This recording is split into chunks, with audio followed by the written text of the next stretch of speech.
जो कहना है यहाँ कहो। मेरा बवासीर हो गया बाबा। मैं बहुत डॉक्टर दिखाया पर कोई फायदा नहीं हुआ मेरा। जिसका बवासीर दवाई से ठीक नहीं होता उसका काट दो। जनता माफ नहीं करेगी।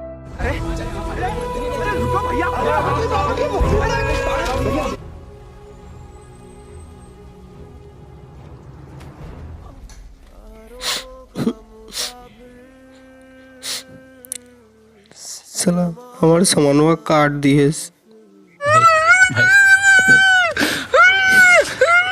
नहीं भाई, हो जाओ भाई। हमार बवासीर भाई रहा। हम गए थे बाबा के पास। बाबा हमारे लंडवा ही काट दिए। अब क्या करी? देखा आपने लापरवाही का नतीजा है। डॉक्टर साहब, मुझे बवासीर है पर ऑपरेशन से डरता हूँ। बवासीर एक आम समस्या है। इसके लिए वैद्य ऋषि का अर्शकल्प एक सेफ और क्लिनिकली टेस्टेड आयुर्वेदिक फॉर्मूला है। और नीचे जो वो सब्सक्राइब का बटन है ना, उसको हिट करो। कहानी खत्म।